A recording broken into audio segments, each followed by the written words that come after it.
कोई ना बदला है, सब कुछ पहले सा है। रेस्पिरेशन बेसिकली अगर मैं आपको बताऊं तो आप सिंपल वर्ड्स में क्या कहेंगे, व्हाट इज रेस्पिरेशन, कि ऑक्सीजन की एंट्री और कार्बन डाइऑक्साइड का एग्जिट, उसको हम सिंपल वर्ड्स में रेस्पिरेशन कह देते हैं। लेकिन बच्चों अब क्लास 10th के हिसाब से अगर मैं बताऊं तो एंजाइम कंट्रोल्ड प्रोसेस है ये एंजाइम कंट्रोल्ड कैटाबोलिक प्रोसेस है। एंजाइम कंट्रोल्ड कैटाबोलिक, कैटाबोलिक का मतलब है ब्रेक डाउन प्रोसेस, जहां पे एटीपी की सिंथेसिस होती है और उस एटीपी की एनर्जी को हम बहुत सारी लाइफ प्रोसेस के लिए यूज करते हैं। तो न्यूट्रिशन के टाइम पे जो हमने फूड यूटिलाइज किया, उससे जो एनर्जी मिली, उसको हम अलग अलग लाइफ प्रोसेसेस के लिए यूज करते हैं। अब अलग अलग जो ऑर्गेनिज्म है वो अलग पाथवे फॉलो करते हैं। प्लांट्स में ग्लूकोज बना था फोटोसिंथेसिस के टाइम में, जो कि 6 कार्बन कंपाउंड है, सॉरी। अब इस 6 कार्बन कंपाउंड का ब्रेक डाउन होता है CO2 में, H2O में, और साथ में एनर्जी रिलीज होती है इन द फॉर्म ऑफ एटीपी, या एटीपी सिंथेसाइज होती है इन द फॉर्म ऑफ एटीपी। ठीक है। अब बेसिकली कुछ ऑर्गेनिज्म ऑक्सीजन को यूज करते हैं, जबकि कुछ ऑक्सीजन के बिना रेस्पिरेशन करते हैं। तो उसके बेसिस पे दो तरह का रेस्पिरेशन हो गया, aerobic and anaerobic respiration. Aerobic respiration oxygen की प्रेजेंस में होगा, माइट्रोकॉन्ड्रिया में होगा, जहां पे एंड प्रोडक्ट कार्बन डाइऑक्साइड और वाटर मॉलिक्यूल्स बनेंगे। यहाँ पे एक ज्यादा अमाउंट में एनर्जी रिलीज होती है, 38 और 36 एटीपी मॉलिक्यूल्स आर रिलीज। जबकि अनारोबिक रेस्पिरेशन ऑक्सीजन के एब्सेंस में साइटोप्लाज्म में होगा और अल्कोहल या lactic acid as end product produce होंगे, and only 2 ATP molecules are produced या रिलीज्ड। क्लियर है? तो this is the basic difference between aerobic and anaerobic respiration. अब ये जो पाथवे है ये बहुत इंपॉर्टेंट है बच्चों, आपको इसको स्क्रीनशॉट ले लो, क्योंकि मैं कुछ और डिटेल्स इसमें लिखने वाला हूं। तो स्टार्ट करते हैं। ग्लूकोज जो एक 6 कार्बन मॉलिक्यूल है, साइटोप्लाज्म में उसका ब्रेक डाउन होता है पायरुवेट, या जिसको हम पायरुविक एसिड भी कहते हैं। पायरुवेट या पायरुविक एसिड अगर आ जाए तो आपको कंफ्यूज नहीं होना है। अब ये पायरुविक एसिड 3 कार्बन मॉलिक्यूल है, तो 2 मॉलिक्यूल बन जाएंगे यहाँ पे पायरुवेट के, एंड साथ में एनर्जी रिलीज होगी। अब कंडीशंस अलग अलग हो जाती हैं, अलग अलग ऑर्गेनिज्म अलग अलग पाथवे को फॉलो करते हैं। अगर ऑक्सीजन एब्सेंट है, जिसको हम क्या कह रहे हैं, अनएरोबिक रेस्पिरेशन, अनएरोबिक रेस्पिरेशन हो रहा है, तो इथेनॉल और कार्बन डाइऑक्साइड प्रोड्यूस होंगे along with energy release. Ethanol 2 carbon molecule है, तो यहाँ पे 3 मॉलिक्यूल किसके प्रोड्यूस हो जाएंगे, इथेनॉल के। 3 molecules of ethanol are produced. अब देखो, एक जगह हमने एब्सेंस लिखा है, दूसरी जगह लैक, तो दोनों अलग अलग चीजें। एब्सेंस का मतलब तो है ही नहीं, लैक का मतलब है टेम्पररी कंडीशन है, उस पर्टिकुलर टाइम पीरियड पे ऑक्सीजन अवेलेबल नहीं है, जैसा कि हमारी मसल सेल्स में होता है। जब हम विग्रस एक्सरसाइज करते हैं, फास्ट रनिंग करते हैं, तो ऑक्सीजन की जो डिमांड है वो ज्यादा होती है और सप्लाई कम हो जाती है, तो there is a temporary lack of oxygen.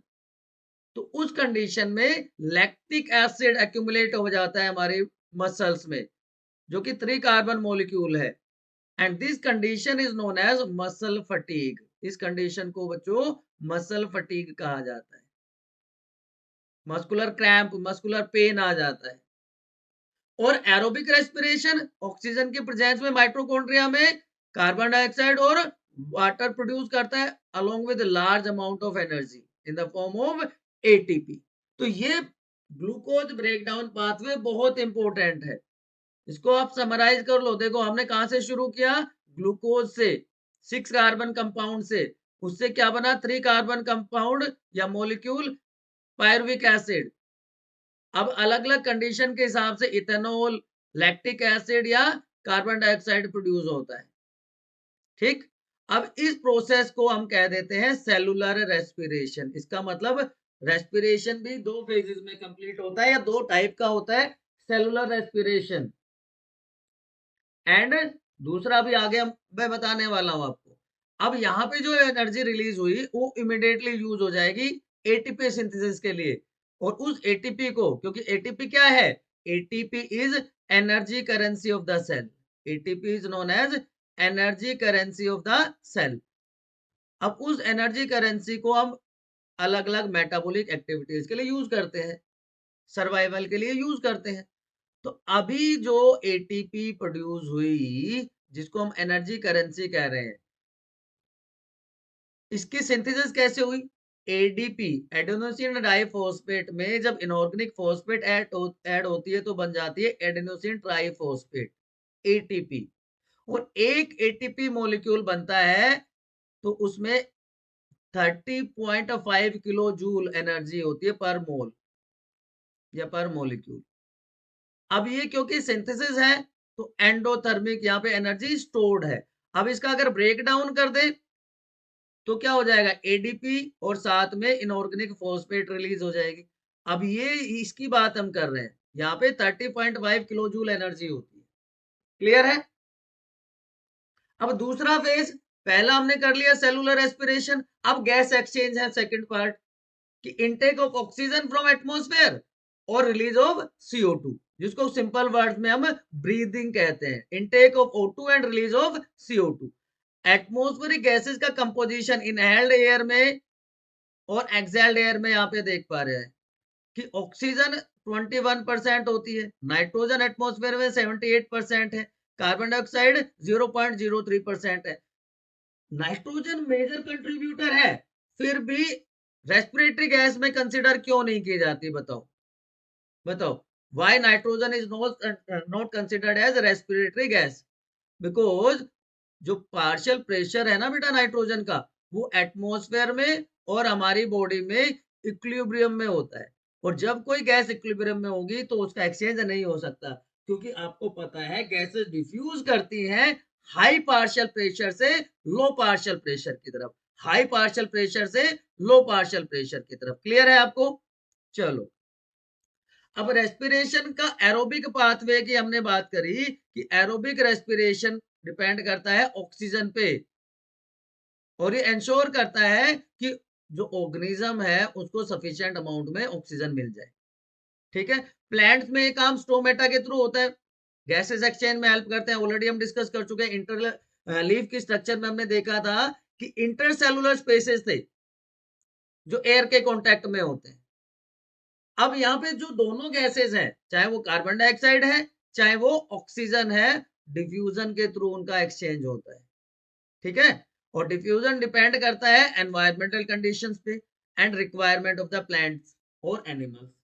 Plant के केस में स्पेशली बताता हूं, एक चीज आप हमेशा याद रखना, चाहे वो प्लांट है चाहे वो एनिमल है, रेस्पिरेशन के टाइम पे ऑक्सीजन को यूज करते हैं और CO2 रिलीज करते हैं।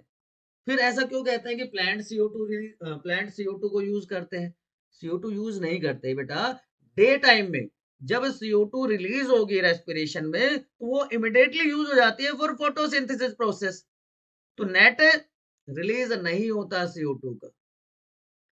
Oxygen is release as a major product, जबकि नाइट में फोटोसिंथेसिस नहीं होती, जो CO2 रिलीज हुई वो मेजर प्रोडक्ट होता है। इसलिए आपने सुना होगा ना, कहते हैं कि रात के टाइम पे पेड़ के नीचे नहीं सोना चाहिए, वही साइंटिफिक रीजन है। क्लियर है? अब अलग अलग टाइप के ऑर्गेनिज्म डिफरेंट ऑर्गन्स यूज करते हैं। जैसे अगर हम बात करें फिशेस की, फिशेस में गिल्स होते हैं रेस्पिरेशन के लिए। जो टेरेस्ट्रियल ऑर्गेनिजम्स हैं, लैंड पे रहने वाले ऑर्गेनिज्म हैं, उनमें लंग्स होते हैं फॉर रेस्पिरेशन। तो गिल्स के थ्रू होगा तो उसको ब्रैंकियल रेस्पिरेशन कह देंगे, और लंग्स के थ्रू होता है तो पल्मनरी रेस्पिरेशन हो जाता है। याद रखना ये वर्ड, पल्मनरी वर्ड यहाँ पे भी आ जाए, मतलब लंग्स की बात हो रही है। लेकिन टेरेस्ट्रियल मतलब एनिमल्स में भी दो टाइप के ऑर्गेनिजम्स होते हैं, टेरेस्ट्रियल और एक्वेटिक, टेरेस्ट्रियल एंड एक्वेटिक। अब एक्वेटिक ऑर्गेनिज्म आपने देखा होगा, फिशेज वगैरह जो है वो बार बार वाटर के सरफेस पे आती हैं, क्योंकि जो अमाउंट है ना ऑक्सीजन का, amount of oxygen dissolve in water, amount of oxygen dissolve in water is less, as compare to on land. तो इसलिए उस रिक्वायरमेंट को फुलफिल करने के लिए वो उनको बार बार वाटर के सरफेस पे आना पड़ता है। ठीक है, लैंड एनिमल्स को फ्री ऑक्सीजन अवेलेबल होती है, लेकिन एक्वेटिक ऑर्गेनिजम्स को डिजोल्व ऑक्सीजन अवेलेबल होती है। क्लियर है? तो ये मेजर डिफरेंसेस हो गया। तो इसीलिए एक्वेटिक ऑर्गेनिज्म में फास्टर होता है breathing rate as compare to terrestrial organism, क्योंकि the amount of dissolve oxygen is low as compare to oxygen in atmosphere. Clear है? फिशेज माउथ के थ्रू वाटर लेंगे जिसमें डिजोल्व ऑक्सीजन है, वो गिल्स के पास जाएगी और उस डिजोल्व ऑक्सीजन को फिर ब्लड में भेज दिया जाता है, सर्कुलेशन के लिए भेज दिया जाता है। क्लियर है बच्चों मेरे? यहाँ तो कोई इफ बट कोई किंतु परंतु है तो फटाफट कमेंट सेक्शन में बताओ, अदरवाइज हम टेरेस्ट्रियल ऑर्गेनिज्म की बात करते हैं। ठीक है ना? ठीक है जी, टेरेस्ट्रियल ऑर्गेनिज्म एटमॉस्फेरिक ऑक्सीजन को डायरेक्टली यूज कर रहे हैं। ठीक है, अब यहाँ पे अभी आगे हम डिस्कस करेंगे, जब ह्यूमन रेस्पिरेटरी सिस्टम की बात करेंगे ना, तो वहां पे बात करेंगे कि सरफेस एरिया किस तरह से बढ़ जाता है। तो जो ऑक्सीजन को सप्लाई करने वाले ऑर्गन्स हैं वो सरफेस एरिया बढ़ा देते हैं। इसके अलावा उनका जो सरफेस है वो बहुत डेलिकेट मेम्ब्रेन होती है जिसको हम रेस्पिरेटरी मेम्ब्रेन कहते हैं। उसके अलावा तीसरा जो पार्ट होता है कि जो लोकेशन जो पोजीशनिंग होती है रेस्पिरेटरी ऑर्गन्स की, वो भी इस तरह से होती है कि इफेक्टिव पैसेज हो ऑक्सीजन और कार्बन डाइऑक्साइड। ठीक, तो इस वजह से टेरेस्ट्रियल ऑर्गेनिज्म बेनिफिट में रहते हैं as compare to aquatic organism. अब ब्रीदिंग और रेस्पिरेशन क्या है? रेस्पिरेशन में तो मैंने बताया एंजाइम कंट्रोल कैटाबोलिक रिएक्शन है जहां पे एटीपी सिंथेसाइज हो रही है। Breathing is intake of oxygen and giving out carbon dioxide. तो मैकेनिज्म ऑफ ब्रीदिंग की हम बात करें तो 4 स्टेप है, बिल्कुल सिंपल से। बहुत इंपॉर्टेंट टॉपिक है। Inhalation, taking of oxygen. तो सबसे पहले जो वर्ड आता है कि जो थोरेसिक कैविटी है जिसको हम चेस्ट कैविटी कहते हैं, आप एक बार सांस लेके देखो क्या होता है। Thoracic cavity, chest cavity expand होती है, तो उसके साथ साथ जो रिब्स है दे मूव आउटवर्ड, और उसके साथ साथ इंटरकोस्टल मसल्स भी होती है। वो मसल्स जो रिब्स के साथ अटैच्ड हैं उनको इंटरकोस्टल मसल्स कहते हैं। दे रेज्ड अप, वो भी ऊपर की तरफ हो जाती है। And diaphragm becomes flat, diaphragm becomes flat. तो इसकी वजह से वॉल्यूम जो है लंग्स का बढ़ जाता है, और एयर जो बाहर एटमॉस्फेयर में हाई PO2 है, एटमॉस्फेयर में वो रश करती है, एंटर करती है हमारे बॉडी में, नोस्ट्रिल्स में, जहां पे लो PO2 है। लो PO2 है तो हाई पार्शियल प्रेशर से लो पार्शियल प्रेशर की तरफ एयर अंदर की तरफ मूव करती है। एक्सेलेशन में, इंस्पायरेशन में सारी कंडीशंस उल्टी हो जाती हैं। यहाँ पे क्या है, थोरेसिक कैविटी कॉन्ट्रैक्ट करेगी, रिब्स अंदर की तरफ मूव करेंगी, तो उसकी वजह से उसके साथ साथ जो इंटरकोस्टल मसल्स हैं वो भी नीचे की तरफ आ जाएंगी। डायाफ्राम डोम शेप्ड हो गया, यहाँ पे देखिए डोम शेप डायाफ्राम हो गया, तो टोटल एरिया जो है या वॉल्यूम जो है थोरेसिक कैविटी का वो डिक्रीज हो गया। ठीक है, और CO2 as a by product release हो रही है यहाँ पे, तो पार्शियल प्रेशर CO2 का ज्यादा है, एटमॉस्फेयर में PCO2 लो है। अब हमें पता है गैसेस डिफ्यूज करते हैं high partial pressure to low partial pressure, तो CO2 हमारी बॉडी से बाहर चली जाती है एटमॉस्फेयर। तो ऑक्सीजन की एंट्री एंड CO2 का रिलीज। क्लियर है बच्चों? क्लियर हो गई ये बात? चलिए अब बात करते हैं ह्यूमन रेस्पिरेटरी सिस्टम की। ह्यूमन रेस्पिरेटरी सिस्टम में सबसे पहले क्या आता है, डायग्रामेटिकली आप देखो, डायग्रामेटिकली भी आप देखोगे तो सबसे पहले नोस्ट्रिल्स हैं, पेयर्ड स्ट्रक्चर्स हैं जो कंबाइन हो जाते हैं और एक पैसेज वे बनाते हैं जिसको हम नेजल पैसेज कहते हैं। ये वाली स्ट्रक्चर की बात कर रहे हैं। ठीक है, ये नोस्ट्रिल्स हो गए और ये नेजल कैविटी कहलाती है। ये क्या कहलाती है? Nasal cavity. ठीक, अब इस नेजल कैविटी में क्या क्या होता है? इस नेजल कैविटी में म्यूकस होता है, इस नेजल कैविटी में फाइन हेयर्स होते हैं। तो जो इनकमिंग एयर के साथ डस्ट पार्टिकल, हार्मफुल बैक्टीरिया वगैरह आ जाते हैं, उनको ट्रैप कर लेते हैं। नेजल कैविटी से ये पहुंचता है कहाँ पे? फेरेंक्स में। नेजल कैविटी से कहाँ पे पहुंचेगा? फेरेंक्स में, ये वाला part pharynx. Tube like structure है जो कनेक्टिंग लिंक का भी काम करता है बिटवीन नोस्ट्रिल्स एंड लैरिंक्स। ठीक है। तीसरा पार्ट जो आ जाता है दैट इज लैरिंक्स, इसके जस्ट नीचे का पार्ट, इसको वॉइस बॉक्स भी कहा जाता है। वॉइस बॉक्स में क्या होता है? वॉइस बॉक्स में वोकल कॉर्ड्स होती है। वॉइस बॉक्स में यहाँ पे मैं बताता हूँ, यहाँ पे क्या होते हैं? वोकल कॉर्ड्स होते हैं, दो पेयर्स होते हैं, वोकल कॉर्ड के दो पेयर्स होते हैं, true and false vocal cords, true and false vocal cords. तो vibration in true vocal cords, vibration in true vocal cords produces sound, vibration in true vocal cords produces sound. Clear है बच्चों? तो ये तीसरा part हो गया। उसके बाद ट्रैकिया आ जाता है। It is formed of incomplete C shaped cartilaginous rings. कैसी? Incomplete C shaped cartilaginous rings का बना होता है, इस तरह से incomplete C shaped cartilaginous rings होती है which prevents collapsing of respiratory tract. ठीक है। तो ये क्या हो गया? ट्रैकिया।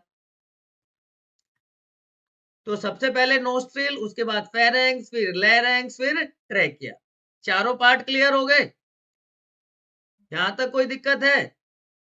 चलिए, उसके बाद लंग्स आ जाते हैं, उसके बाद लंग्स आ जाते हैं।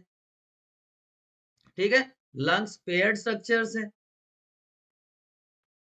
पेयर्ड स्ट्रक्चर है। अब ये जो ट्रैकिया है ना, trachea divide into two branches and each branch enters into respective side of the lung. कि लेफ्ट साइड में, लेफ्ट लंग में लेफ्ट ब्रांच, राइट लंग में राइट ब्रांच, जिसको हम कहते हैं प्राइमरी ब्रोंकाई, जिसको हम क्या कहते हैं? Primary bronchi. अब ये प्राइमरी प्राइमरी ब्रोंकाई और डिवाइड हो जाता है ऐसे, प्राइमरी ब्रोंकाई और डिवाइड हो जाएगा। अब इस स्ट्रक्चर को हम क्या कह देंगे? Secondary bronchi.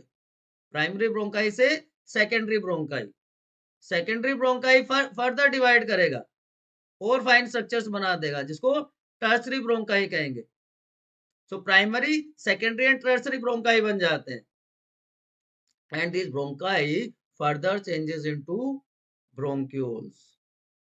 ब्रोंक्यूल्स के बाद ब्रोंक्यूल्स बन जाते हैं which give rise to the spherical structures alveoli. और एल्वियोलाई का जो ग्रुप होता है, एल्वियोलाई का जो ग्रुप होता है that is known as alveolar sac. Alveoli का ग्रुप क्या बन गया? Alveolar sac. अब ब्रोंकाई और ब्रोंक्यूल में मेजर डिफरेंस पता है क्या होता है? ब्रोंकाई में चाहे वो प्राइमरी, सेकेंडरी, टर्सरी कोई भी हो, इनमें सब में कार्टिलेज रिंग्स प्रेजेंट होती है, कार्टिलेजिनस रिंग्स प्रेजेंट होती है, लेकिन ब्रोंक्यूल्स में कार्टिलेजिनस रिंग्स नहीं होती, ब्रोंक्यूल्स में कार्टिलेजिनस रिंग्स नहीं होती। And alveoli are site of gas exchange, these are site of gas exchange. O2 और CO2 का जो एक्सचेंज, एक्चुअल एक्सचेंज होता है ना, वो यहीं पे होता है। कहाँ पे होता है? एल्वियोलाई में। और आप देख रहे हो इस ब्रांचिंग की वजह से जो टोटल सरफेस एरिया है inside lungs increases up to 80 metre square which is very essential for effective gas exchange. ठीक है। अब रेजिडुअल वॉल्यूम क्या वर्ड लिखा हुआ है कि जब भी हम इंस्पायर करते हैं और एक्सपायर करते हैं, हम फोर्सफुली भी एक्सपायर करते हैं कि हम चाहते हैं कि सारी की सारी एयर हमारे लंग से बाहर निकल जाए, लेकिन ऐसा नहीं होता है। Certain amount of lung sorry air always remain in lungs and that amount is known as residual air. ठीक है। क्लियर है यहां तक? लंग्स की भी बात हो गई। उसके बाद एल्वियोलाई मैंने बताया साइट ऑफ गैस एक्सचेंज। अब वाल्स जो है एल्वियोलाई की, वहां पे ब्लड वेसल्स का एक्सटेंसिव नेटवर्क है, वहां पे एल्वियोलाई के वॉल्स में ब्लड वेसल्स का एक्सटेंसिव नेटवर्क है।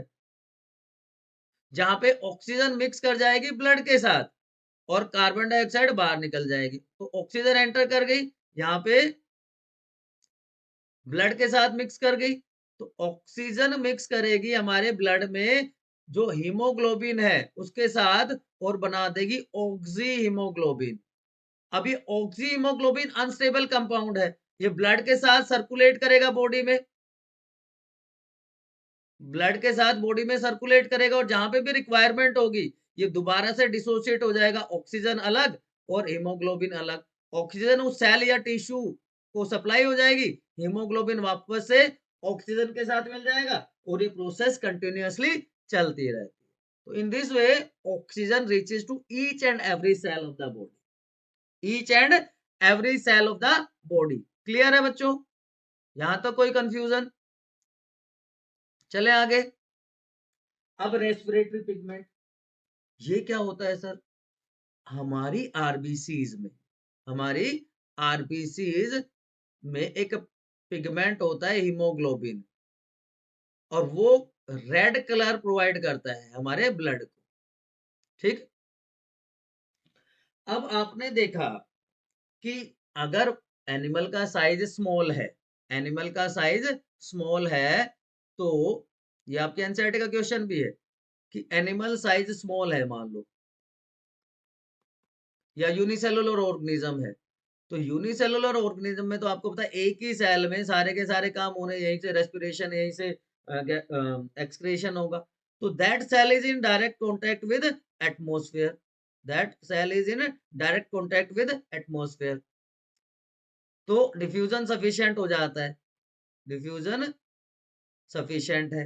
लेकिन अगर है multi cellular organism like human beings, तो वहां पे तो millions of cells are present, millions trillions of cells are present and all cells are not in direct contact with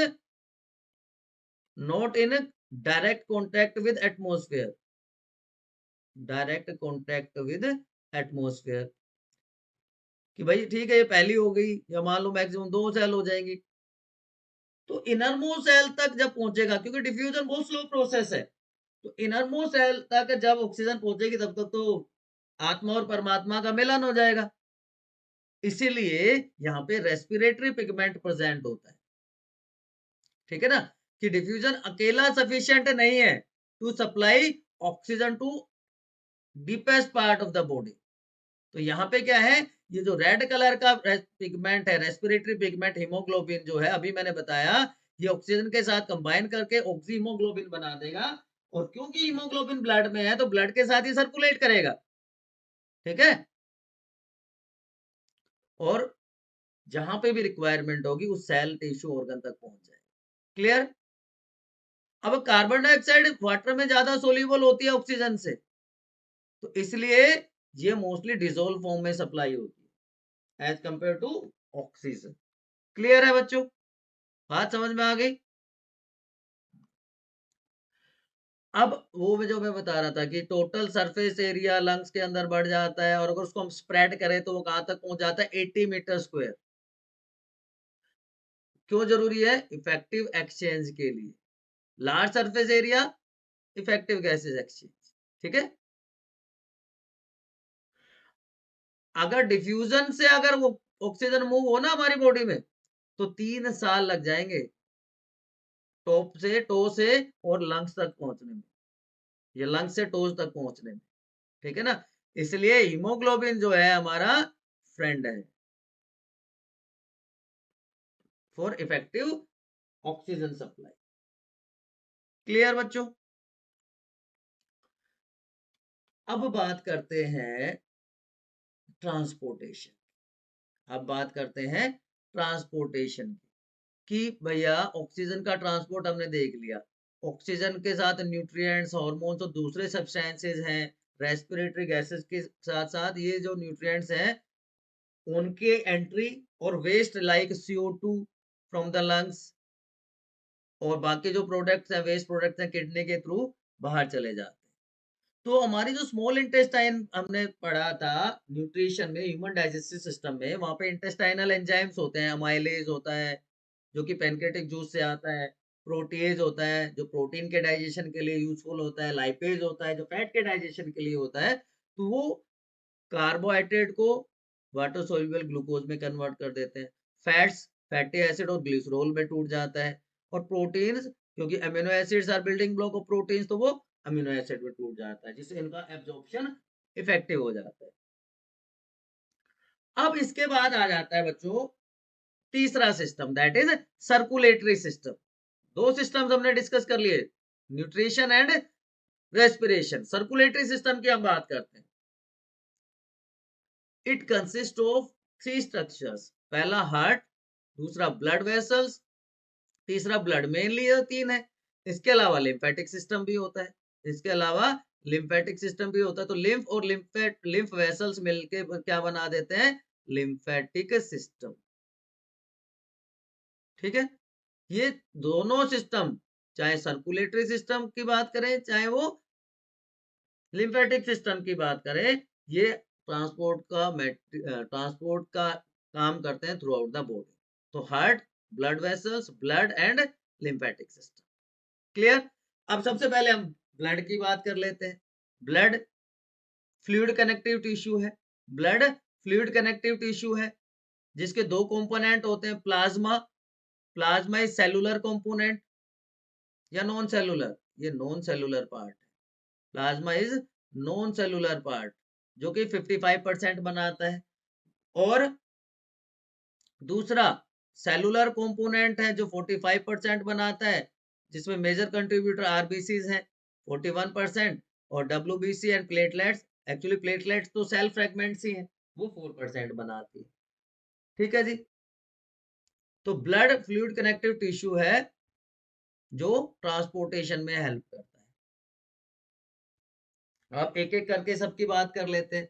plasma जो लिक्विड कंपोनेंट है, 55% वाला जो पार्ट है, वो ऐसा एरिया है जहाँ पे हमारी तीनों टाइप की ब्लड कॉर्पस्कल्स, आरबीसी, डब्ल्यूबीसी और प्लेटलेट्स प्रेजेंट होती है।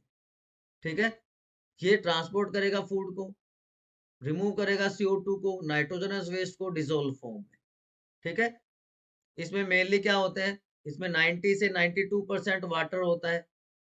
प्लाज्मा में 90 से 92% वाटर होता है। उसके अलावा 4 से 5% क्या होते हैं, प्लाज्मा प्रोटीन्स होते हैं। प्लाज्मा प्रोटीन्स जैसे फाइब्रिनोजन है। उसके अलावा सॉल्ट्स और आयंस होते हैं। ठीक है, एल्ब्यूमिन भी होता है इसमें, एल्ब्यूमिन भी प्रोटीन होता है, प्लाज्मा प्रोटीन। तो ये कंपोजिशन हो गई प्लाज्मा की। दूसरा पार्ट है जी आरबीसी, मोस्ट अबंडेंट है, 4.5 टू 5.5 मिलियन पर mm³ नंबर होता है। लाइफ स्पैन की बात करें तो 120 डेज का लाइफ स्पैन होता है, 120 दिन के बाद पुरानी मर जाती है, नई बन जाती है। ठीक है, फंक्शन की बात करें, फंक्शन क्या करता है, ऑक्सीजन ट्रांसपोर्ट में हेल्प करता है। ठीक, तो most abundant cells in the body, blood sorry, red colour का pigment, iron containing pigment haemoglobin होता है जो प्रोवाइड करता है रेड कलर को, and help in transport of respiratory gases. दूसरा पार्ट डब्ल्यूबीसी जिनको ल्यूकोसाइट्स कहते हैं, नंबर बहुत कम होता है, 7000 से 7500 पर mm³।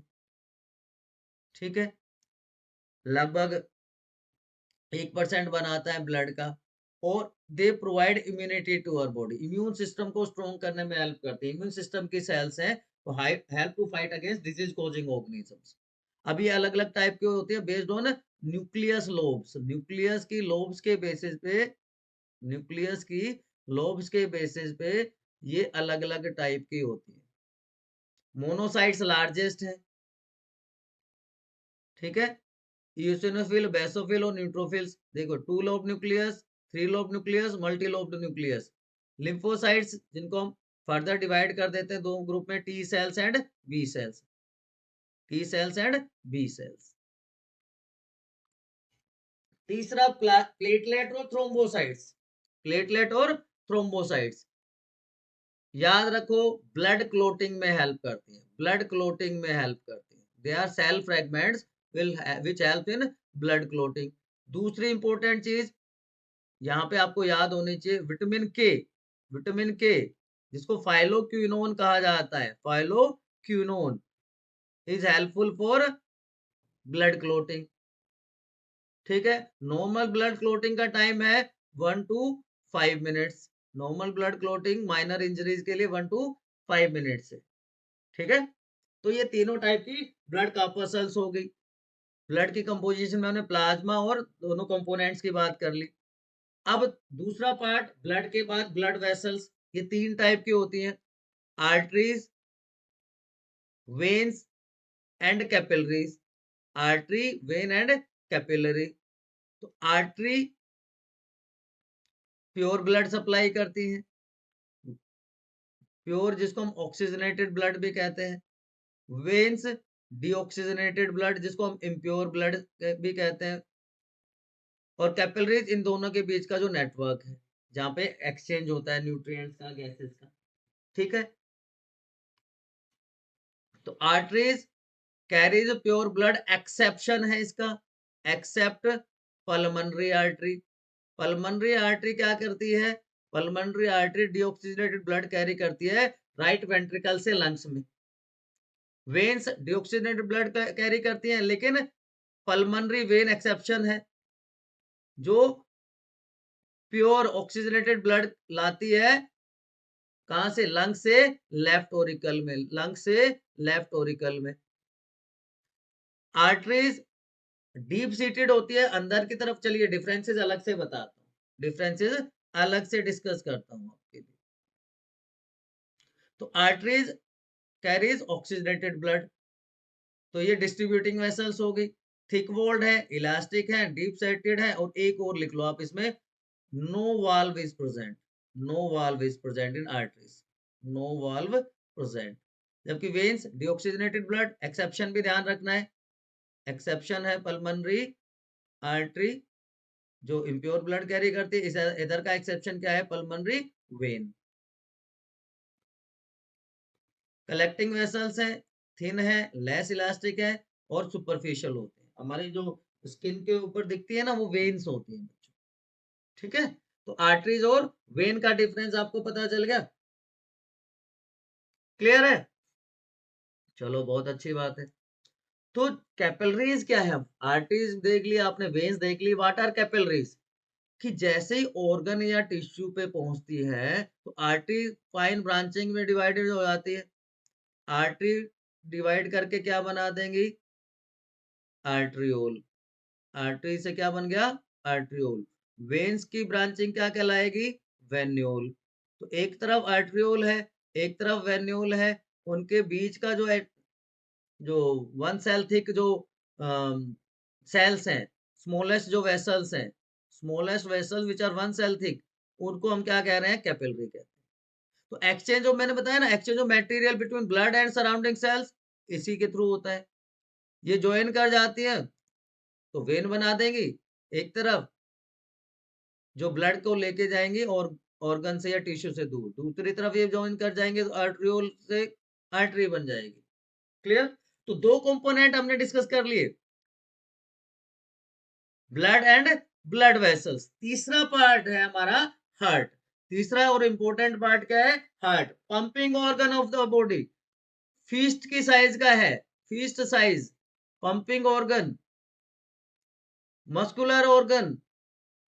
आप अपने फीस्ट मुट्ठी को बीच उतना ही साइज का होता है, जो कि थोरेसिक कैविटी में लोकेटेड है, लंग्स के बीच में प्रेजेंट होता है, स्लाइटली टुवर्ड्स लेफ्ट। ठीक है, 4 चैम्बर्ड है। Human heart is 4 chambered and double circulation is found.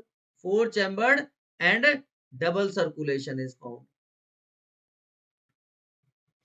अब 4 चैम्बर में 2 ओरिकल है और 2 वेंट्रिकल। ओरिकल या एट्रिया, अपर साइड में एट्रिया होंगे, लोअर साइड में लार्जर वेंट्रिकल्स होंगे। तो 2 एट्रिया, 2 वेंट्रिकल्स प्रेजेंट होते हैं। क्लियर है बच्चों?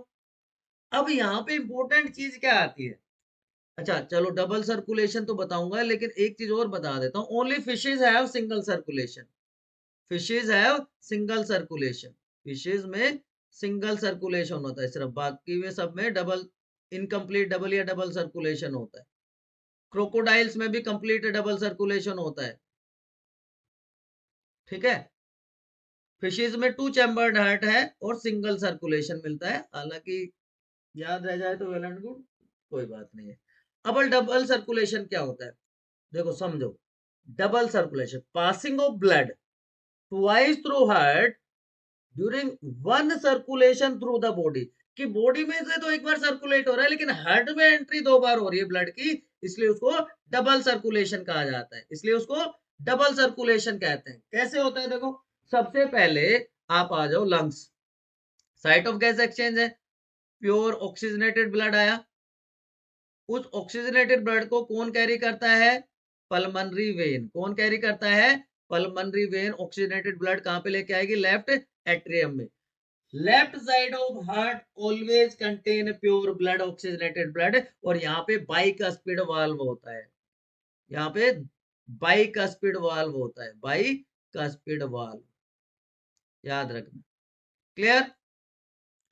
अब लेफ्ट एट्रियम से ये जाएगा लेफ्ट वेंट्रिकल में, और वहां से main artery, largest artery aorta, largest artery है ओर्टा, उसको सप्लाई करेगा, उस प्योर ब्लड को लेके जाएगा बॉडी पार्ट्स में, बॉडी ऑर्गन्स में।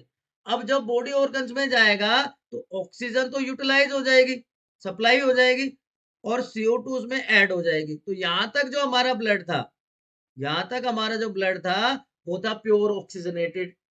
अब CO2 मिक्स होते ही कैसा हो गया, डिऑक्सीजनेटेड। अब इस डिऑक्सीजनेटेड ब्लड को मेन वेन, जिनको हम क्या कहते हैं, वेना केवा, जिनको हम क्या कहते हैं, वेना केवा, वेना केवा भी दो होती है, superior vena cava and inferior vena cava, जो अपर और लोअर बॉडी पार्ट से इम्प्योर ब्लड को कलेक्ट करते हैं और उसको भेज देंगे राइट एट्रियम में। कहां चला गया, राइट एट्रियम में। अब राइट एट्रियम और राइट वेंट्रिकल के बीच में क्या प्रेजेंट होता है बच्चों, ट्राइकस्पिड वाल्व, लेफ्ट साइड में बाइकस्पिड और यहाँ पे ट्राइकस्पिड वाल्व। ठीक है जी। जो फर्स्ट हार्ट साउंड प्रोड्यूस होती है, जिसको लब साउंड कहते हैं, it is due to closure of bi and tricuspid valve. Bicuspid valve और ट्राइकस्पिड वाल्व जब बंद होते हैं तो उसकी वजह से फर्स्ट हार्ट साउंड प्रोड्यूस होती है, जिसको लब कहते हैं, आगे बात करेंगे। अब राइट एट्रियम से राइट वेंट्रिकल में चला गया। अब राइट वेंट्रिकल से इस इम्प्योर ब्लड को कौन लेके जाएगा, pulmonary artery into the lungs for purification. तो देखो पहली बार कब आया हार्ट में ब्लड, पल्मनरी वेन लेके आई, पहली एंट्री हो गई, पहली एंट्री हो गई। उसके बाद राइट वेंट्रिकल से, सॉरी, वेना केवा से ये कहां पे आया, राइट एट्रियम में, तो दूसरी एंट्री हो गई। तो मैंने यही तो बताया था, passing of blood twice through heart during one circulation through the body, तो उसको हम क्या कह देते हैं, डबल सर्कुलेशन, उसको हम क्या कह देते हैं, ब्लड सर्कुलेशन। क्लियर है। चलिए, तो ऑक्सीजन रिच ब्लड जो है लंग से आया थिन वॉल चैम्बर में, जिसको हम लेफ्ट एट्रियम कहते हैं। लेफ्ट एट्रियम रिलैक्स करेगा, बाइकस्पिड वॉल ओपन होगा, तो वो कहां चला जाएगा, लेफ्ट वेंट्रिकल में। ठीक है, कॉन्ट्रैक्शन में, सॉरी। ठीक है, और जब लेफ्ट वेंट्रिकल रिलैक्स करेगा तो वहां पे इकट्ठा हो जाएगा और वहां से पास हो जाएगा ओल्टा को।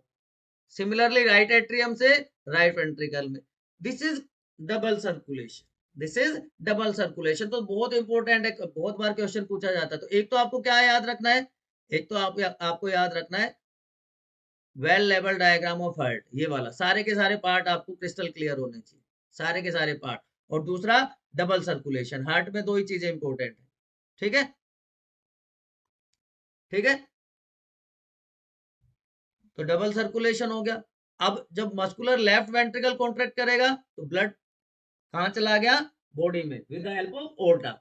अब ओर्टा में डिऑक्सीनेटेड ब्लड एंटर कर गया बॉडी से अपर चैम्बर में with the help of superior and inferior vena cava, और राइट एट्रियम रिलैक्स कर गया।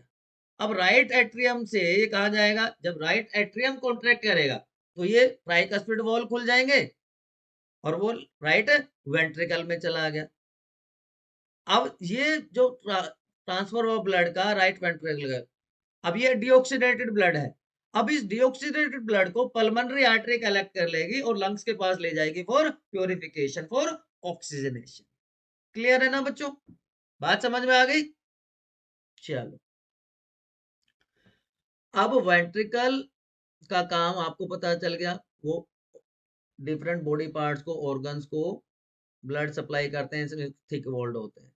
यहाँ पे वॉल्स प्रेजेंट होते हैं to prevent backflow of the blood. Arteries में मैंने बताया था वॉल्स नहीं होते, क्योंकि उनको तो वेंट्रिकल तक भेज रहा है, एट्रिया को तो वेंट्रिकल्स में वॉल्व होते हैं, इसलिए वेंट्रिकल थिक वॉल्ड होते हैं।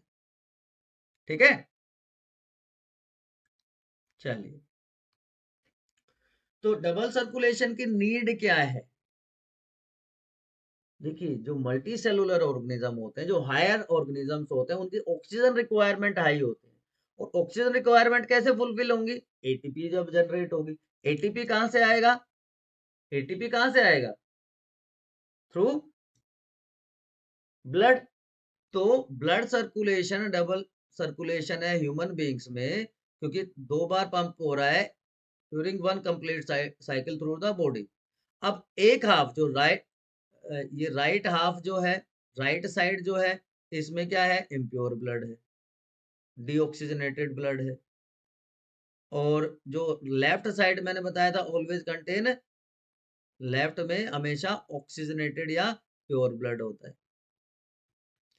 तो इस वजह से 2 टाइप का सर्कुलेशन, हार्ट से लंग्स में और फिर वापस, हार्ट से लंग्स में और फिर वापस। पल्मोनरी, पल्मोनरी का मैंने कहा था ना, जहां पे भी लंग आ जाएगा पल्मोनरी वर्ड होगा। सिस्टमिक क्या हो जाएगा? Heart to rest of the body and back to the heart. तो pulmonary circulation and systemic, 2 type का सर्कुलेशन देखने को मिलता है, pulmonary and systemic circulation. Clear? चलो जी, एडवांटेज क्या है 4 चैम्बर्ड हार्ट का? It prevent mixing of pure and impure blood, efficient way हो जाता है। ठीक है, क्योंकि हाई एनर्जी रिक्वायरमेंट है मल्टी सेलुलर ऑर्गेनिजम्स की। ठीक है जी, तो यही चीज इसमें लिखी हुई है। Separation of right side and left side the heart is useful to keep pure and impure blood from mixing, जिससे हाई एफिशिएंसी बढ़ जाती है, हाईली एफिशिएंट सप्लाई हो जाती है ऑक्सीजन की, क्योंकि हाई एनर्जी नीड्स है, चाहे वो बर्ड्स की बात है, चाहे वो मैमल्स की बात है। लेकिन जो लोअर ऑर्गेनिजम्स हैं, जैसे एम्फीबियंस हैं, रेप्टाइल्स हैं, फिशेज हैं, जिनमें 3 या 2 चैम्बर्ड हार्ट होता है, वहां पे सिंगल सर्कुलेशन है, इनकम्प्लीट डबल सर्कुलेशन से भी काम चल जाता है। दूसरा पार्ट क्या था? फ्लूइड कनेक्टिव टिश्यू का लिम्फ, जो ट्रांसपोर्टेशन में हेल्प करता है। ठीक है, similar to plasma of blood, लेकिन यहाँ पे एक तो क्या होगा, डिफरेंसेस की बात करें, कलरलेस है, प्रोटीन कम होते हैं, मतलब आरबीसी का अमाउंट कम है, डब्ल्यूबीसी का अमाउंट ज्यादा होता है, क्योंकि इसका भी काम क्या होता है? It provides immunity to our body. अब जो पोर्स प्रेजेंट होते हैं कैपिलरीज की वॉल्स में, ठीक है ना, उसके थ्रू प्लाज्मा, प्रोटीन और ब्लड सेल्स आ जाते हैं इंटरसेलुलर स्पेसेस में, और वो क्या बनाते हैं? टिश्यू फ्लूइड या लिम्फ। और ये क्या करता है? इसमें है डाइजेस्टेड एब्जॉर्ब्ड फैट, जो कि इंटेस्टाइन से है, access fluid from extra cellular space, उसको वापस से ब्लड में भेज दे, उसको वापस से ब्लड में पहुंचाने का काम ये कर देता है। ब्लड प्रेशर बहुत कॉमन वर्ड हो गया है आजकल, ये हाई बीपी, लो बीपी, है ना। Contraction and relaxation of heart, contraction and, sorry, transport in plant का कहां से आ गया? Contraction and relaxation of heart. Contraction of heart is called, एक second, contraction of heart is called systole. तो contraction को क्या कह देते हैं? Systole. And relaxation is called diastole, relaxation is called diastole. One systole and one diastole is one heartbeat, one systole and 1 diastole is 1 heart beat and human beings में 72 times per minute होता है heart beat. तो approximately 0.8 second per beat, 0.8 second per beat.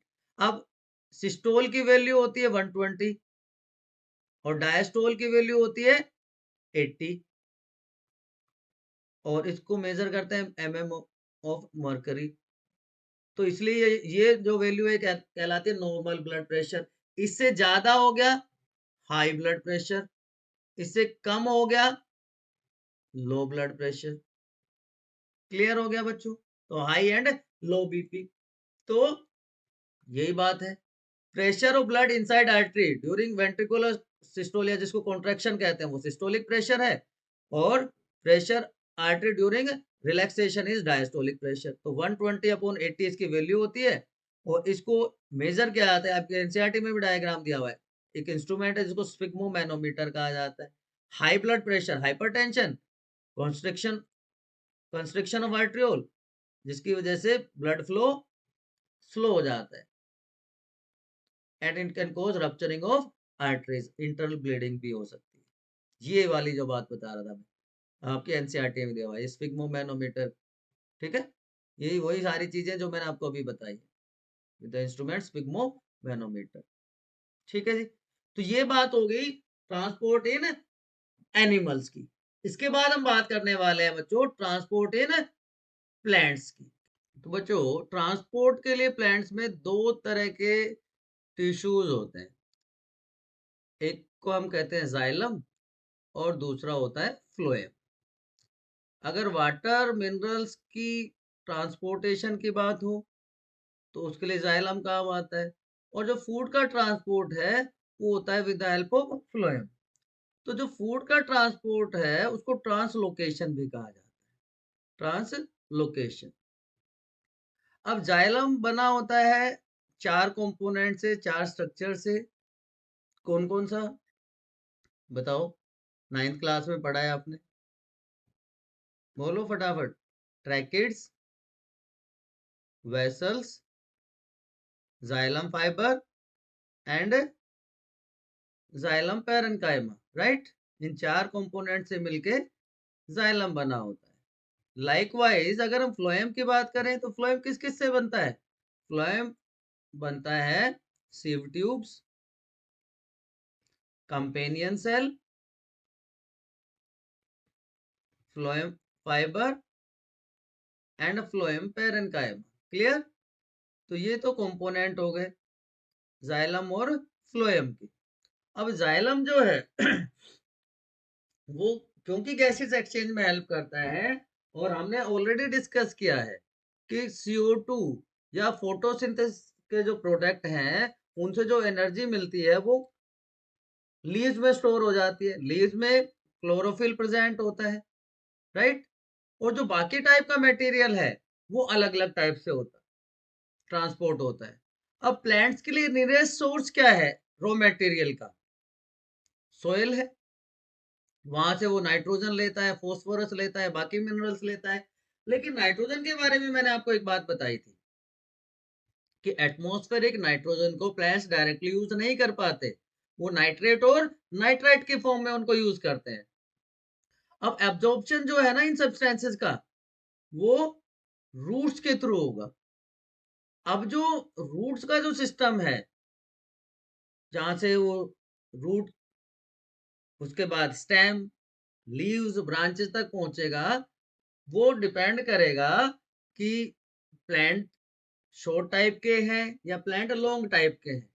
तो अलग अलग situation के या अलग अलग प्लांट के हिसाब से अलग अलग मेथोडोलॉजी प्लांट भी यूज करते हैं।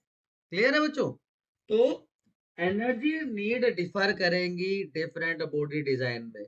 प्लांट का ऑर्गेनाइजेशन सिंपल है as compare to animals. Plants move करते हैं, लोकोमोशन नहीं होता।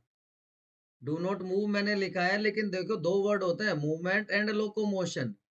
मूवमेंट एंड लोकोमोशन, मूव तो वो करते हैं, क्या डिफरेंस है बट बता सकता है कोई कमेंट सेक्शन में?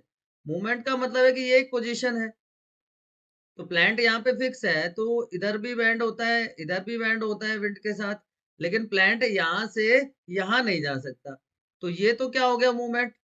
लोकोमोशन में ऑर्गेनिज्म जो है अपनी पोजीशन चेंज कर सकता है, यहाँ से यहाँ चला गया तो पोजीशन चेंज हो गई, दैट इज लोकोमोशन। तो मूवमेंट तो होता है, प्लांट मूव, ठीक है। लेकिन उनका जो बॉडी का प्रोपोर्शन है वो बहुत बड़ा है as compare to animal cell, और वहां पे अलग अलग एरियाज में अलग अलग टिश्यूज में डेड सेल्स भी होती हैं। But still energy requirement plant की कम है, तो वहां पे स्लो ट्रांसपोर्ट सिस्टम से भी काम चल जाता है। प्लांट सिस्टम एनर्जी को स्टोर करेगा लीव्स में, रॉ मटेरियल आएगा रूट से या एटमॉस्फेयर से। तो दो पाथवे कॉमनली हम ऑलरेडी बात कर रहे हैं, जाइलम और फ्लोएम इसमें हेल्प करने वाले हैं। तो जाइलम वाटर और मिनरल्स का ट्रांसपोर्ट कर देगा, फ्लोएम फूड का ट्रांसपोर्ट कर देगा। अब ये करेगा source to sink. Source to sink का मतलब क्या हो गया, सोर्स क्या है, लीव्स है, तो लीव्स में फूड सिंथेसाइज हुआ और बाकी जो पार्ट है वो सिंक का काम कर रहे हैं यहाँ पे। क्लियर। अब इसमें मैंने ऑलरेडी आपको बताया किस किस का बना होता है, ट्रैकिड्स हैं, वेसल्स हैं, जाइलम पैरेन्काइमा है, जाइलम फाइबर्स हैं, फ्लोएम में sieve tube, companion cell, phloem fibre और फ्लोएम पैरेन्काइमा है। ठीक। अब ये देखो एसेंट ऑफ सैप, ये हम बात कर रहे हैं वाटर और मिनरल के ट्रांसपोर्ट की। किसकी बात हो रही है यहाँ पे मेनली, बात हो रही है water plus mineral transport, fluids की आप कह सकते हैं। तो upward movement of water and mineral from root to different part of the plant is called ascent of sap. कि यहां से इन रूट से डिफरेंट पार्ट्स में अपवर्ड मूवमेंट है जो वाटर का, मिनरल्स का, जाइलम की हेल्प से, that is known as ascent of sap. अब जाइलम में वेसल और जो ट्रैकिड्स हैं वो इंटरकनेक्टेड है और एक कंटिन्यूअस कॉलम बना देते हैं। देखो इस तरह से होता है, ये ट्रैकिड और वेसल्स इस तरह से अटैच्ड है और ये एंड टू एंड अटैच्ड है, तो इस तरह से कंटिन्यूअस कॉलम बन जाता है from bottom to topmost part of the plant.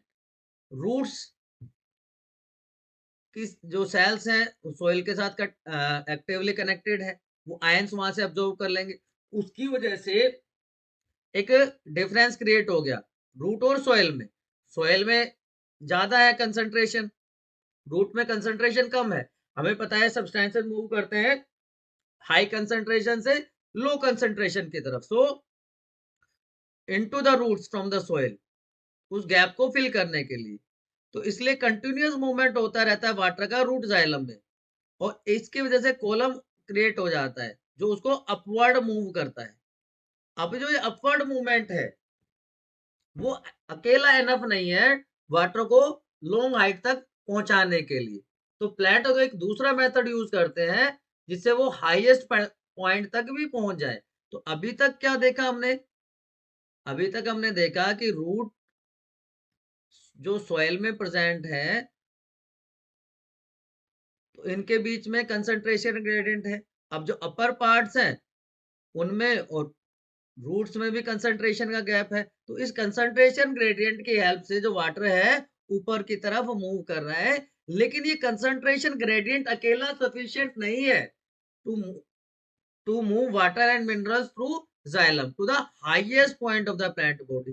तो अब क्या करेगा प्लांट, तो अब ये तो कंफर्म है यहाँ पे कि प्लांट के पास सफिशिएंट अमाउंट में वाटर है, लेकिन उसमें से एक पार्ट जब अपर मोस्ट पार्ट है उसमें से स्टोमेटा के थ्रू ट्रांसपिरेशन के थ्रू लॉस हो रहा है, ट्रांसपिरेशन के थ्रू वाटर का लॉस हुआ।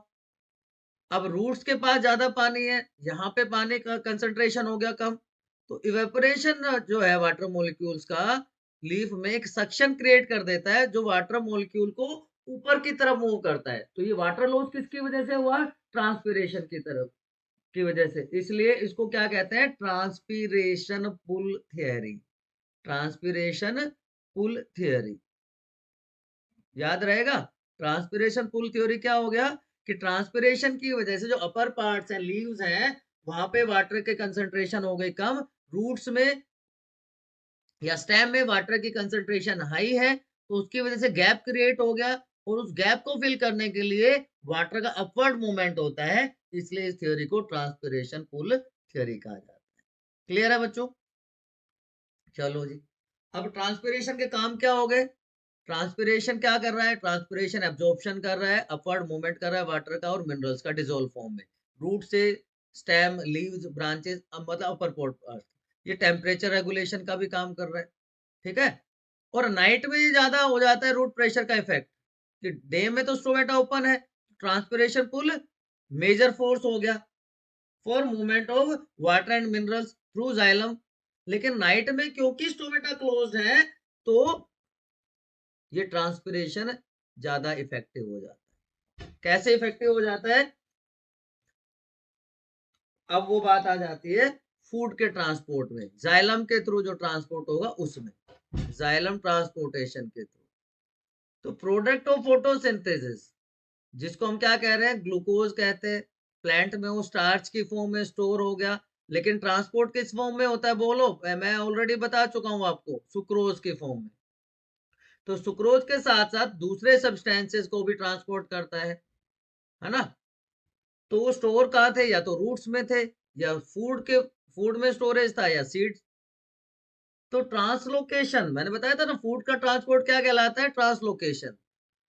वो होता है सीव ट्यूब की हेल्प से, कंपेनियन सेल की हेल्प से, सीव ट्यूब और कंपेनियन सेल की हेल्प से वो इस तरह का एक नेटवर्क बना देते हैं, है ना। सीव ट्यूब और कंपेनियन सेल इस तरह का एक नेटवर्क बना देते हैं, जो अपवर्ड और डाउनवर्ड दोनों डायरेक्शन में होता है, जो अपवर्ड और डाउनवर्ड दोनों डायरेक्शन में, क्योंकि फूड बना है कहाँ पे? लीव्स में बना है, तो लीव से दूसरी ब्रांचेस में भी जाएगा, स्टेम में भी जाएगा और रूट में भी जाएगा। जबकि वाटर का ट्रांसपोर्ट क्या था? यूनिडायरेक्शनल था, एक ही डायरेक्शन में हो रहा था, from soil to topmost part of the plant. तो ट्रांसलोकेशन है, उसमें एनर्जी की जरूरत पड़ेगी। जैसे सुक्रोज की फॉर्म में ट्रांसपोर्ट हो रहा है, तो इसके लिए एनर्जी की जरूरत पड़ रही है। यहाँ पे ऑस्मोटिक प्रेशर इंक्रीज हो रहा है टिश्यू में, जिसकी वजह से वाटर का भी मूवमेंट हो रहा है इसमें, ठीक। सो फ्लो, इसकी वजह से दोनों में जो डिफरेंस है वो हमें क्लियरली विजिबल हो जाता है। क्या विजिबल हो गया? कि अगर हम वाटर का या जाइलम और फ्लोएम के ट्रांसपोर्ट की बात करें, जाइलम के थ्रू ट्रांसपोर्ट और फ्लोएम के थ्रू ट्रांसपोर्ट की बात करें, तो जाइलम का जो ट्रांसपोर्ट है वो वाटर का और मिनरल का ट्रांसपोर्ट है। जाइलम वाटर और मिनरल का ट्रांसपोर्ट करता है, जबकि फ्लोएम फूड का ट्रांसपोर्ट करता है। दूसरा, ये नो एनर्जी इन्वॉल्वमेंट वाली प्रोसेस है, यहाँ पे एनर्जी इन्वॉल्व हो जाती है इन द फॉर्म ऑफ एटीपी, इसलिए इसको पैसिव प्रोसेस कहा जाता है। और ये हो गया एक्टिव प्रोसेस। अब ये यूनिडायरेक्शनल था, वन वे डायरेक्शन था, तो ये यूनिडायरेक्शनल है, जबकि फ्लोएम का ट्रांसपोर्ट बाई डायरेक्शनल होता है। तो ये बेसिक डिफरेंसेस हैं इन transport of food and water, food and water. अब लास्ट टॉपिक जो आपका आ जाता है, लास्ट टॉपिक आ जाता है excretion, removal of metabolic waste from body of an organism is known as excretion. जो मेटाबॉलिक वेस्ट है उसका रिमूवल हो रहा है यहाँ पे। मेटाबॉलिक एक्टिविटीज जब हमारी बॉडी में या किसी भी ऑर्गेनिज्म की बॉडी में होते हैं, तो बहुत सारे वेस्ट प्रोडक्ट रिलीज होते हैं, जो मेनली नाइट्रोजनस सब्सटेंसेस होते हैं, और नाइट्रोजन हार्मफुल है, पॉइजनस है, तो अगर बॉडी में ज्यादा लंबे टाइम तक रह जाए तो सीरियस प्रॉब्लम्स कोज कर सकता है, तो उसका रिमूवल बहुत जरूरी है। तो वो बायोलॉजिकल प्रोसेस जिसकी हेल्प से इन हार्मफुल नाइट्रोजनस मेटाबॉलिक वेस्ट को रिमूव किया जाता है हमारी बॉडी से, उसको हम क्या कह रहे हैं बेटा? उसको हम क्या कह रहे हैं? एक्सक्रीशन। उसको हम क्या कहते हैं? एक्सक्रीशन। अब एक्सक्रीशन दोनों में बात करेंगे, प्लांट्स में भी और एनिमल्स में भी। पहले एनिमल्स की बात कर लेते हैं। यूनिसेलुलर ऑर्गेनिजम्स, अमीबा फिर से आपके सामने है। Simple diffusion process, body surface के थ्रू जैसे गैस एक्सचेंज होता है, वैसे ही वेस्ट का एक्सचेंज होता है। तो कोई बहुत रॉकेट साइंस नहीं है, सिंपल प्रोसेस है, ठीक है ना। जैसे ऑक्सीजन की एंट्री हुई थी CO2 का, और ये काम हो जाता है with the help of pseudopodia. Pseudopodia जिसको हम फॉल्स फीट भी कहते हैं। लेकिन हायर ऑर्गेनिजम्स में एक well defined organise excretory system present होता है, लाइक इन ह्यूमन बींग्स। अब ह्यूमन बींग्स का एक्सक्रीटरी सिस्टम लेबलिंग आपको आनी चाहिए, डायग्राम आपको बनाना आना चाहिए। तो यहाँ पे दो पेयर्ड स्ट्रक्चर्स हैं और दो अनपेयर्ड स्ट्रक्चर्स हैं। किडनीज एंड यूरेटर, जिनको यूरिनरी ट्यूब भी कहा जाता है, ये पेयर्ड हैं दोनों के दोनों, और ये दोनों के दोनों अनपेयर्ड स्ट्रक्चर्स हैं। क्लियर है? तो ये डायग्राम आपको कहते हैं ना बाय हार्ट होना चाहिए। तो डायग्राम इतना इंपॉर्टेंट नहीं है। Kidney are main excretory organ, और ये ट्यूब्स है जो यूरिन को किडनी से लेके जाती है यूरेथ्रा की तरफ, यूरिनरी ब्लैडर की तरफ। यूरिनरी ब्लैडर टेम्परली स्टोर करता है और यूरेथ्रा के थ्रू वो बॉडी से बाहर चला जाता है। यहाँ पे मेन जो चीज है वो है structural and functional unit of kidney. Structural and functional unit of kidney क्या कहते हैं उसको? That is nephron. That is nephron. तो नेफ्रॉन की स्ट्रक्चर को हम डिटेल में डिस्कस करने वाले हैं। तो नेफ्रॉन की स्ट्रक्चर आपके लिए बनाता हूं। सबसे पहले देखिए, यहाँ पे सबसे पहले स्टार्ट होता है एक कप लाइक स्ट्रक्चर से, जो कि डबल वॉल्ड स्ट्रक्चर होती है, जिसको कहते हैं बोमेंस कैप्सूल। क्या कहते हैं इसको? बोमेंस कैप्सूल। अब इस बोमेन कैप्सूल में एक तरफ से इम्प्योर ब्लड कैरी करती है, जिसको एफेरेंट आर्ट्रियोल कहते हैं, एफेरेंट। और यहाँ पे आके ये इस तरह का एक नेटवर्क बना देते हैं कैपिलरीज का, ठीक, जिसको कहा जाता है ग्लोमेरुलस। ये क्या हो गया? ग्लोमेरुलस।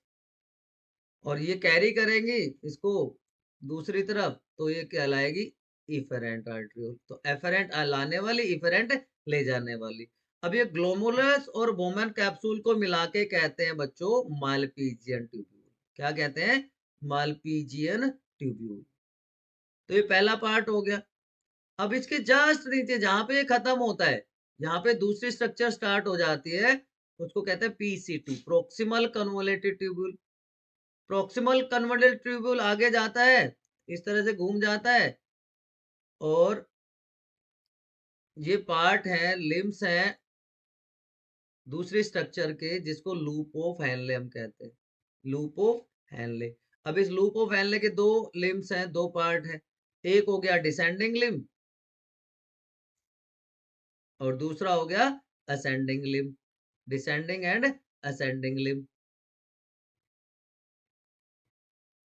और ये आगे जाता है, एंड इसका जो दूर वाला पार्ट है, ये प्रोक्सिमल था, नियर वाला, ये क्या कहलाता है? Distal convoluted tubule. Distal convoluted tubule open हो जाता है एक लंबी सी ट्यूब लाइक स्ट्रक्चर में, जिसको हम कहते हैं बच्चों कलेक्टिंग डक्ट। तो ये ट्यूब क्या हो गई? Collecting duct. अब ये इधर ऐसे घूमती है,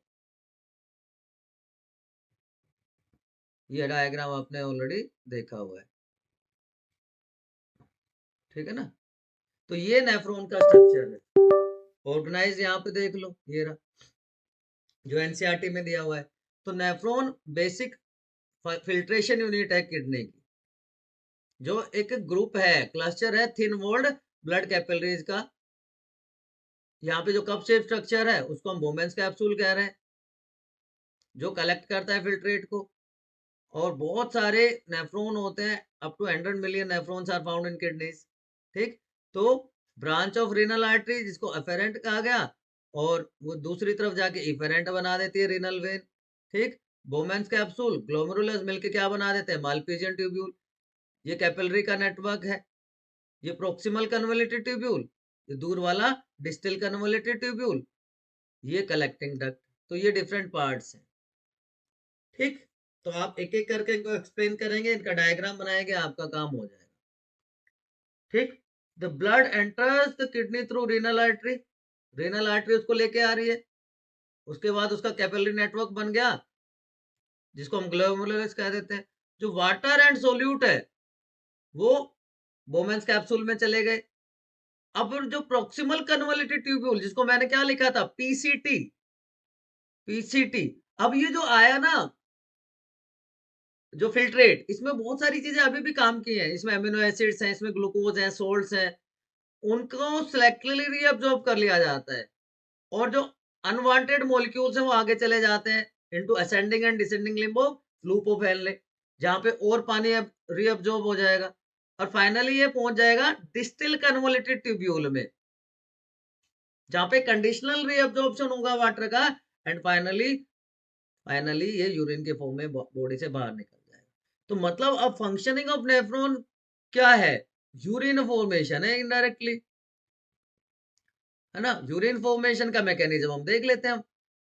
मैकेनिज्म ऑफ यूरिन फॉर्मेशन तो 3 स्टेप में कंप्लीट होता है। ग्लोमेरुलर फिल्ट्रेशन, इसका एक और नाम भी है, अल्ट्रा फिल्ट्रेशन भी कहते हैं इसको, ultra filtration, tubular reabsorption and secretion. तो पहला पार्ट होगा बोमेंस कैप्सूल में, ultra filtration occurs in बोमेंस capsule. ठीक, यहाँ पे जो रेनल आर्टरी इंप्योरिटीज लेके आती है वो कैपिलरी नेटवर्क में पहुंच जाती है और जो फिल्ट्रेट है वो नीचे की तरफ आ जाता है और प्योर ब्लड रेनल वेन की तरफ आगे की तरफ चला जाता है। तो ये पहला स्टेप हो गया ग्लोमेरुलर फिल्ट्रेशन। सेकंड पार्ट जो है ये पीसीटी से शुरू होता है, लुपोफेनले और डीसीटी तक चलता है, जिसको हम ट्यूबुलर रीअब्जॉर्प्शन कहते हैं। अब जो प्रोक्सिमल कन्वोल्यूटेड ट्यूब्यूल जो पीसीटी है वो फिल्ट्रेट में से ऑलमोस्ट 100% ग्लूकोज, अमीनो एसिड्स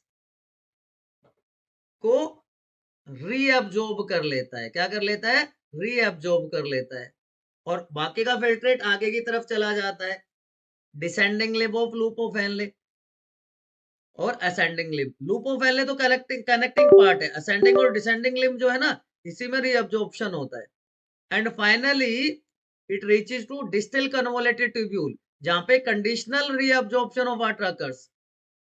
और अब इसके बाद जो बचेगा दैट इज वेस्ट कंप्लीटली, जो कलेक्टिंग डक्ट से होता हुआ और बॉडी से बाहर चला जाएगा। तो तीसरा स्टेप जो है ट्यूबुलर सिक्रेशन, वो कलेक्टिंग डक्ट में होगा। तो फिल्ट्रेशन कहां पे हुआ? अल्ट्रा फिल्ट्रेशन बोमेंस कैप्सूल में।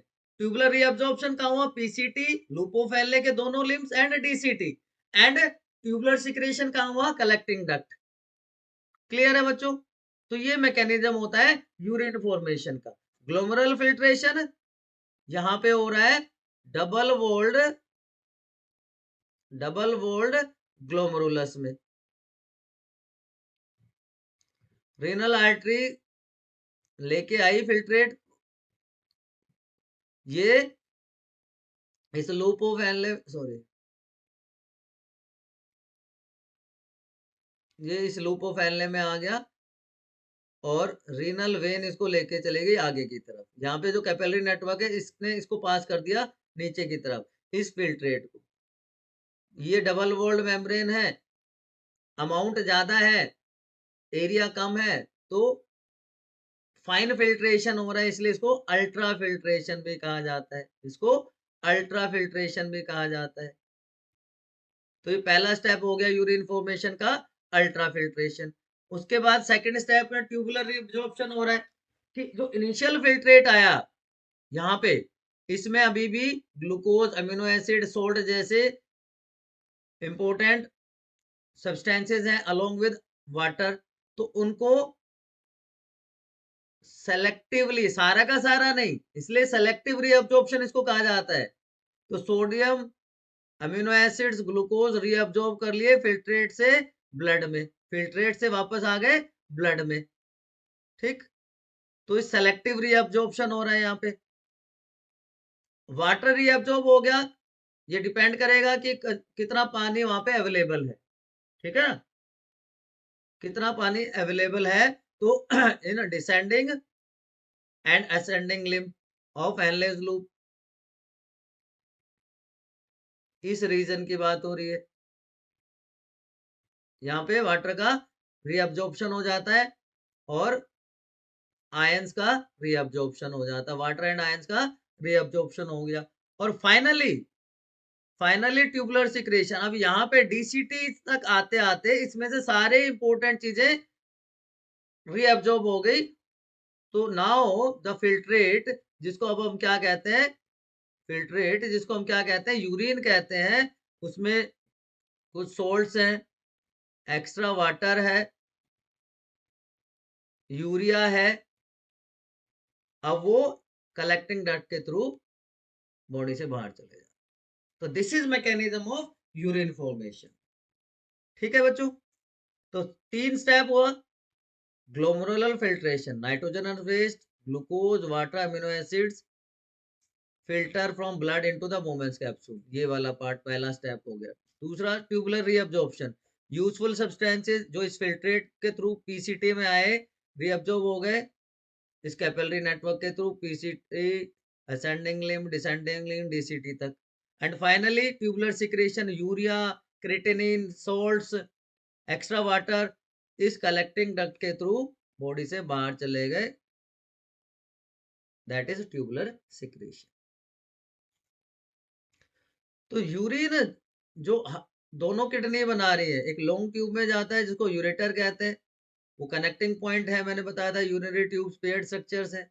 टेम्परली स्टोर हो जाएगा यूरिनरी ब्लैडर में, जब तक ये हाफ फिल्ड रहता है नॉर्मल प्रोसेस है। उसके बाद ये, क्योंकि हाईली मस्कुलर वॉल्स हैं यहाँ पे, स्फिंक्टर मसल्स प्रेजेंट हैं, तो ये प्रेशर क्रिएट करना शुरू कर देते हैं। इसलिए कहा जाता है ना कि बहुत लंबे टाइम तक यूरिनेशन को होल्ड नहीं करना चाहिए, अदरवाइज यूरिनरी ब्लैडर की वो जो वॉल्स हैं वो अपनी इलास्टिसिटी लूज कर देती है।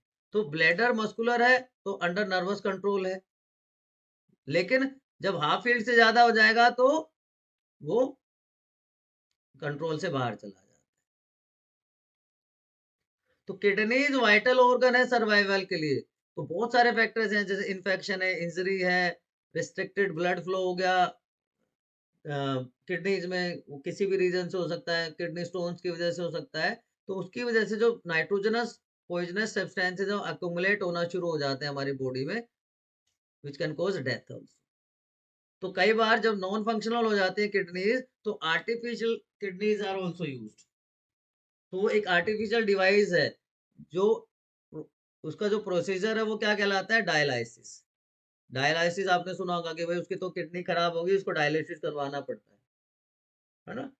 तो डायलिसिस का ये सेटअप होता है कि एक तरफ से फ्रेश डायलाइजिंग सॉल्यूशन ऐड किया जाता है। यहाँ पे एक मेम्ब्रेन होती है ट्यूब्स की, which is similar to our plasma membrane.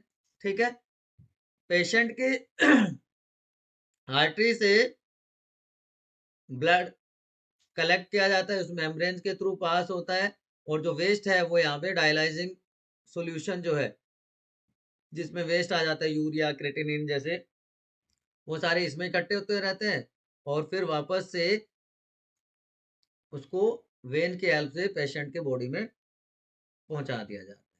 ठीक है, तो वेस्ट डायलाइजिंग फ्लूइड से पहुंच जाते हैं डिफ्यूजन के थ्रू बॉडी से बाहर।